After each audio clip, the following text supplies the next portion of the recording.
Good morning, everybody. Dr. Rick here. I hope that you guys are off to a great start this week, this month. We're already into the second month of the year. Seems like it was just yesterday we were talking about going into the new year and what we were going to do in the new year and all these other aspirations and desires. And yet here we are now in February. And the question is, how much of what we desire to do and get anchored in have we actually anchored ourselves in? Where are you now in comparison to your desires and expectations for this year? And it doesn't really matter where you're at in the sense of what's possible, but it does give you some insight into what needs to happen moving forward. But I wish you the best. What I want to do before I get started is point you to the description box.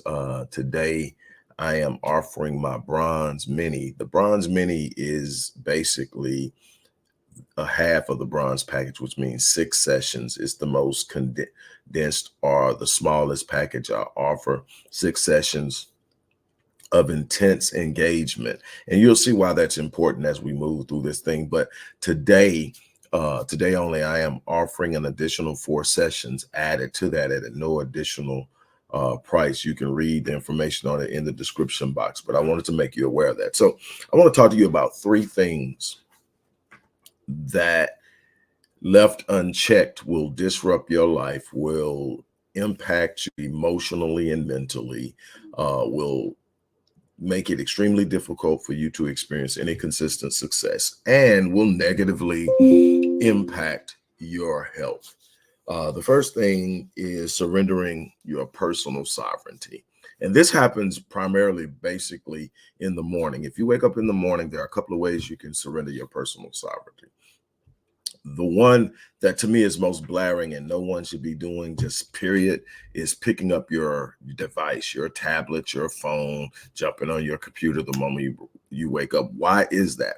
Because when you pick up your phone in the morning, the first thing, whatever's on that phone is going to set your state for the day, your mental state, your emotional state. It's going to set the baseline from what you will experience the remainder of your day. It's going to set the lens through which you view everything that happens after that. What you have to do is claim your personal sovereignty, and you do that by setting your state. You do that by declaring in your awakening moment where you're at. I love to start my day with gratitude. I love to start my day with thankfulness. Gratitude is the gateway to abundance. When you are grateful, everything else you're seeking will flow through that gate of gratitude. But if you have an inability to be appreciative, an inability to be thankful, an inability to actually appreciate what is in front of you, it's going to be very difficult to create the mindset, the energy, and the thought processes that will produce something greater, something more in a progressive manner. So the first thing is that. So the second way that you surrender that, though, is by immediately leaning into the fears of what's coming. Because as you set your state, you're also predicting your day. Let me give you an example. Do you remember growing up as a kid and there was something really super going to happen? You were going to go to an amusement park. You were going to go to the beach. It was camp day, whatever it was. And you woke up with this unbelievable excitement because something was going to happen. And you didn't know everything that was going to happen, but you knew it was going to be fun. You had all of this excitement and and your day flowed smoothly. And we had this ability over and over as children to sit up and get excited about things before they happen. And as we became older, we started to fall into the grind of what we don't like, what we don't want to do, what we fear will happen, what we are worried about, and what we're anxious about. In the book of Philippians, Paul is writing to the church in Philippi, and he says to them, "Be anxious for nothing, but in everything through prayer and supplication, make your request known unto God, and the peace of God, which surpasses all understanding, will guard your hearts and minds." Over and over and over and over and over again. In ancient literature, especially spiritual literature, you're told to guard your hearts and mind. You're told to be aware of your thoughts. He told the church in Corinth, he said that we don't walk in the flesh. we walk in the flesh. Although we walk in the flesh, we do not war according to the flesh. For the weapons of our warfare are not carnal. They're mighty and God for the pulling down of strongholds. Then he tells you how they're mighty. He says, casting down arguments and every high thing that exalts itself against the knowledge of God, bringing every thought into captivity to the obedience of what? Of Christ. But and whether your faith is in this vein or your faith is Islam, your faith is whatever. The bottom line is there's a superior force in your life. And in that superior force, that dictation is how I manage my mentality, how I manage my emotions, how I control those things are going to be a determining factor of how my life plays out. So then the warfare is waged where? Here in the mind. So when I wake up in the morning, the first thing I have to understand, the first thing I have to do is be willing to develop a mindset that is conducive of the type of day that I want to have. So I don't wake up worrying about what I might face. There are going to be some things that didn't turn out the way I wanted to the day before. There are going to be some things I know that are waiting on me, but those aren't the things I'm focusing on. He later on in that same book, he goes to the church in Philippi after Philippians 4:7. He goes down and it is 4:8, and he says, finally, brothers and sisters, whatever things are true, whatever things are pure, whatever things are honorable, whatever things of good report, if there's anything praise, excellence, if there's anything worthy of praise, meditate on these things. And the word that's used to meditate is logizomai, and what it means is to give account of, to be aware of, to assess, to take a toll and a tally of. And so in other things, you should be looking at the things that are the positive things in your life, focusing on the positive things, creating a mindset of gratitude, creating a mindset of expectation. And it's in the expectation of something great happening, not in the things that I can just simply predict, not just in the things that, but in the unexpected, the opportunities that present themselves in the unexpected are just as potent, if not more potent, than the things that I know. Well, I know this is going to happen. If I just do this, this is going to happen. I know that this client is going to do this and and if I close this deal, that's going to, but it's the unexpected. It is the energy you create.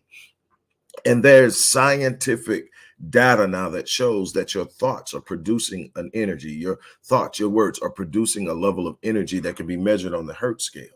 And if your thoughts are floating around in the area of worry, anxiety, fear, anger, frustration, bitterness, jealousy, envy, any of those are 250 hertz or lower, they're called low vibration. So when you hear somebody talking about low vibration, it's not some nuanced conversation. It's literally saying scientifically, your thought process have dropped you in your frequency. And here's the thing, energy is resonant. What does that mean? Energy attracts like energy. So have you ever sit up and this is where the term I can't win for losing comes from. Why? Something bad happens. You engage that something bad and it becomes the primary focus. Instead of sitting up focusing on the solution, focusing on how you're going to overcome it, you focus on what went wrong and you can't let it go. The next thing is the energy drops and you start to attract something else. And then you start to view things through the lens of those negative experiences. And now you're attracting negative people, negative conversation. You're looking at everything. So even when something good happens, you see it in a negative light, and then you literally lose the good and you push it away. You repel it. And you create this environment. And the only way to change it is to come out of that environment. And the quickest way to change it is, again, gratitude. Gratitude, when you say, I'm thankful, when you say I'm grateful, immediately puts you at 500 hertz. 500 hertz. This is where healing begins. Literally, listen to me. At 500 hertz, all of the negative energy that comes from stress and anger and all this other stuff and those emotions are gone. At 500 hertz, the gene expression changes. There's an epigenetic influence. There's an epigenetic influence. I just did a symposium on epigenetics a little over a week ago. What was it? The 27th. Yeah. So what happens is this: you get an elevation in your emotional state, gratitude, 500 hertz. At 500 hertz, there's an epigenetic shift. That, in other words, the frequency and the vibration communicates to the genes. The genes then respond.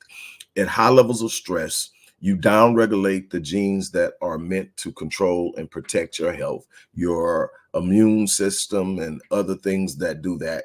That gene is downregulated or turned off, and you upregulate disease genes. We have learned now that a vast majority of cancers are environmentally by way of stress produced through epigenetic influences on gene expression. So in other words, we know when someone say you're worried sick or you're worried to death, there's some truth in that, because what you're doing is literally allowing your own thoughts to attack your body. The basic term for it is psychosomatics, the connection between mind and body. They're intertwined. They're not unique and exclusive of one another. They work both hand in hand.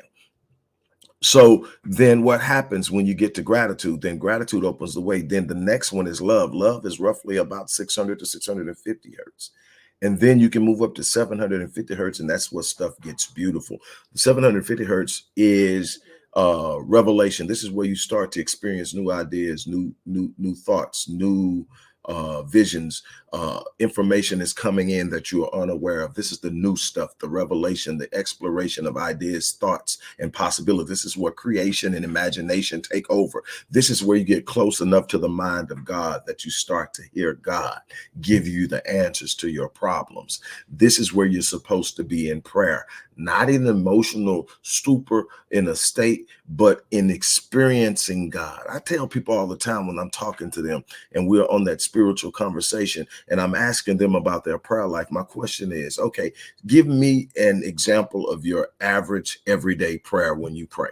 And they'll tell me how they start their prayer. They'll tell me how they go into their prayer, what they focus on, and how they prioritize their prayers. And I listen to them and I go, okay, so in that prayer can take what, 15 minutes? And whatever it is, it's different for every person. Let's just say that prayer took 15 minutes. And said, in that 15 minutes, I heard everything you have to say. And you said amen, which means that's closing out your prayer. At what time did you stop and listen? In what conversations do you have in which there is growth and empowerment, where there's a one-sided conversation from the one that does not have the answer? The answer has to come from the one who has the answer. And if all I'm doing is talking, I'm not listening. There's not a whole lot. Matter of fact, there's absolutely nothing I can tell God that God doesn't know. But that's the things you want to communicate. But the thing is, you got to be willing to hear. And you hear when you reach the point of revelation. That's what prayer is. See, we confuse prayer. See, prayer is about revolution. Faith is about execution. Let me say that again. Prayer is about revelation. Prayer is about, power is about execution. So prayer is where you get the answers. Prayer is where you get the confidence. Prayer is where you get reminded and assured. But you are required to execute. This is a life of faith. This is a life of discovery. This is a life of understanding who I am and what I'm here for. And then I tell people all the time, you can pray all day. God's never going to deliver you from the giants he sent you to slay. You were put here to do something exceptional. You were put here to do something extraordinary. You were put here to make a difference. And no, it's not going to be easy. No, it's not going to just be something you flow through untouched. This is about showing a world the power of God through your life. And what that means is people have to see what you're able to stand up to, what you're able to overcome, what you're able to create, and what you created it out of, in order to understand that there's something that they can do differently when they make the same connection. And if you don't live that life, you never truly explore the fullness of your potential and the potential of your design, and you fail the designer. But that's that. So the next thing is what I put on here. We tend to fear or run away from the unexpected instead of learning how to lean into embrace the unexpected. The unexpected is where extraordinary things happen. See, one of the things that'll happen is you'll get caught up in the mundane consistency and predictability of your life. See, what happens is when you consistently consult your mind, or you consistently consult your past for permission to do something new in the future, you never get anything but what you've already experienced. So you end up repeating the cycle of what you've lived because you're consulting your past in order to determine what's going to happen in the future. See, in order to really truly develop something different, to do something greater, to move beyond what you've already experienced, you've got to explore something you've never explored. And you can't explore that in the past. You explore that in your mind. If you can conceive it in your mind, it's God's evidence that it's possible. So what you want is the unexpected, because the unexpected challenges you to seek an answer outside of your own experience. And in the seeking of that answer, you discover things that you never thought about. Ideas flow to your head. It's coming from the mind of God as you open up, because what? Revelation takes you to 750 hertz. This is the beauty of this thing. It's that get the mysticism out of what you understand about God and start saying, how is this practically applied? You know, there's all this supernatural stuff going on, but how is it applied? How do I participate? How do I become involved in the supernatural things that are happening around the world? And how do I experience the supernatural favor of God? It's not by convincing God to do anything. It's about stepping into what you've already been given. It's about giving more priority and validity to your faith and what God has given you and the promises of God than you do to the problem. See, most people focus on the problem. Most people are circumstantial and situational. What do I mean by that? Most people are sitting there and whatever they're going through is going to dictate their emotions. I have a rule. I have a 90-second rule. It started out as a 24-hour rule, and I just realized that I could pretty much bring that down, and I could save myself a whole lot of time and stress, because when I allow a bad situation to stress me out, I do what?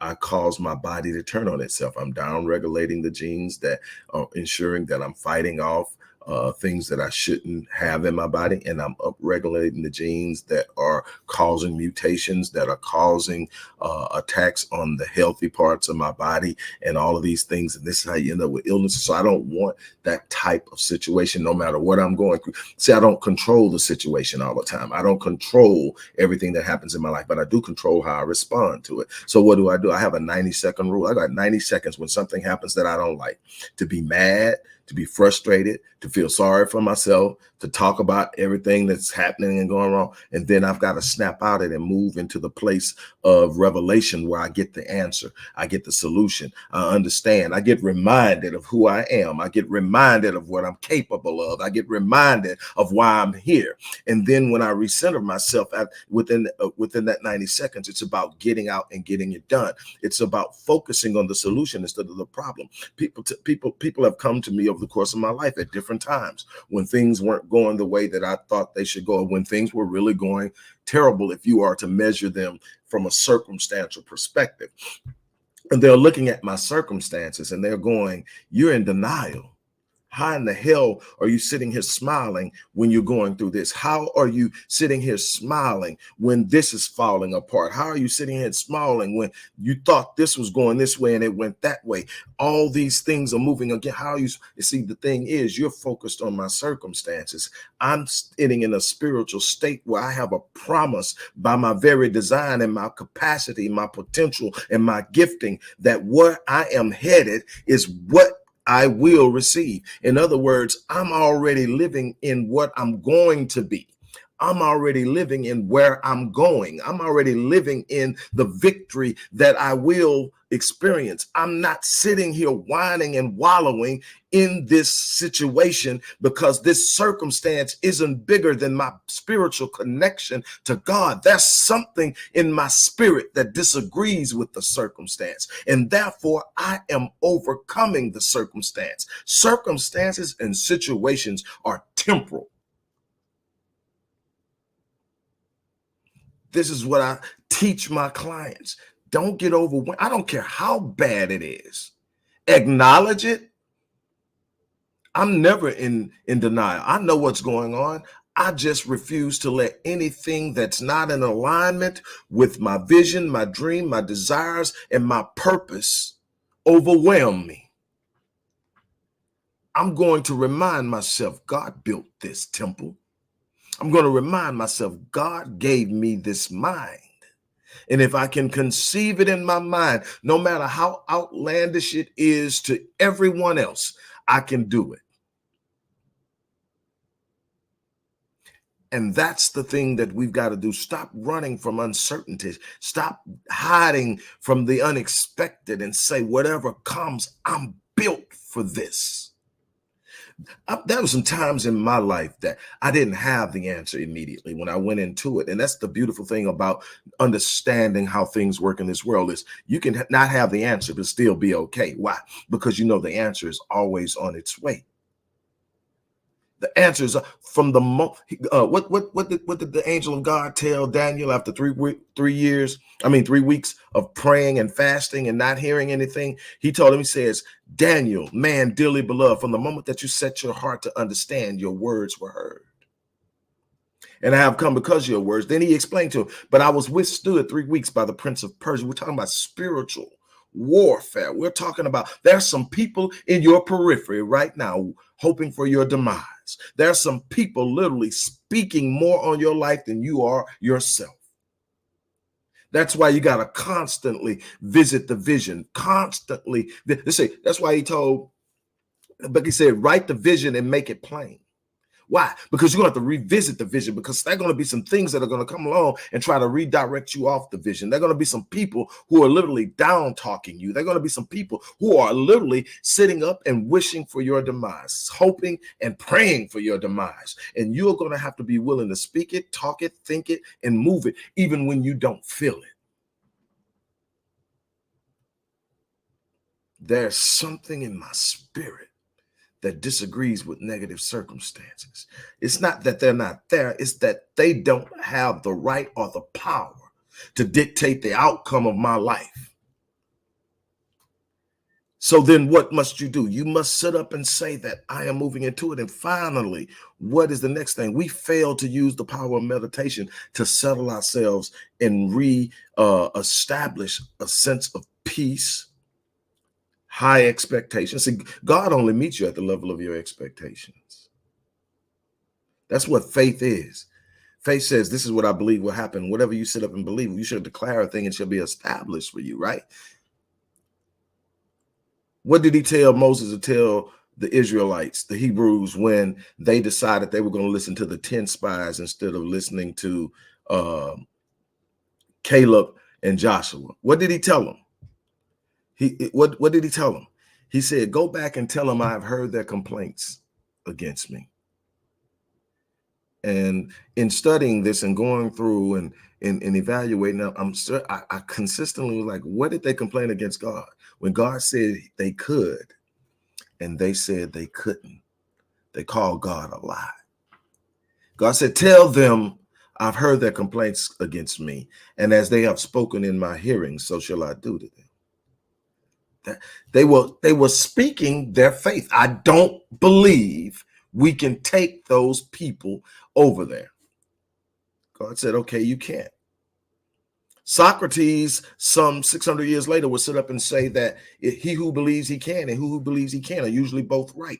Henry Ford would later, 2,000 years later, say the same. Well, 2,300 years later, say the same thing. What is he saying? What you believe is possible. It's possible. What you believe to be impossible is impossible. But you have promises that nothing shall be impossible. So then what are you going to believe is the question. And it's those beliefs. So then how does meditation work? Meditation isn't some magic mystical. It's a place where you literally put a do not disturb sign on your mind. You control what comes in. And you sit there and you create a mindset and an atmosphere that settles your emotions, that raises your expectation, that illuminates your vision, that increases your confidence and settles your spirit. and you control that. And meditation isn't that hard to learn. But literally, meditation has been proven to increase and improve health benefits, lower blood pressure, uh, inexplicable and unexplained healing of severe illnesses, success in business and finance, can all be linked to the ability to practice regularly meditating. That's why I said meditate on the things that are what? Pure, good, praiseworthy, noble. Stop focusing on the negative. And matter of fact, when you're in meditation, what you do is you put up do not disturb, which nothing negative is allowed in. We're not focusing on what's wrong. We're not focusing on who doesn't like us. We're not focused on what somebody said about us. We're not focused on the mistakes of yesterday. We're not focused on the unexpected of today. We're focused on what we know we are going to do in this world. And the thing is, once you have declared your destiny, there's absolutely nothing. The only one that can stop it is you. Matter of fact, one of my favorite quotes from a movie is from the movie Deja Vu. And in the movie, Denzel is trying to stop this guy in the past from blowing up something he's already blown up in the future. And he's in the past with the guy, and the guy looks at him and says, "Do you know the definition of destiny?" And Denzel says, "No, what?" He says, "The more you try to stop it, you only ensure that it happens." So when I look at people and I know they don't mean me any good, when I look at people and I know that they are plotting and planning my demise, when I look at situations, I am reminded that the more you try to stop me, you only ensure that it happens. You can become a part of my destiny, but you can't stop it. That's the mentality and the mindset. When you start to focus on those things, exceptional and extraordinary things start to manifest in your life. I wish you the best. I want you to win. I want you to be everything God designed you to be. I want you to experience your desires. I want you to pursue your calling. It's up to you. For those of you who would want to work with me, those who know that I've reduced the number of people I'm working with on a one-on-one basis as we expand the reach and the work that we're doing at the Visionetics Institute, but I still love this one-on-one encounter. I live in it, and I wish you the best. Right now, there's a special on the Bronze Mini, which is normally a 6-week encounter. We are doing an extra 4 weeks for people who register today. The information is in the box. But whatever you do, make up in your mind that you are going to be committed to managing and controlling your state. Because when you do that, it's impossible for the outside exogenous external forces in this world to shut you down. On that note, I'm ready to get out of here. As I always say, I live my life on full so that when I leave this place, I die on E. Take care.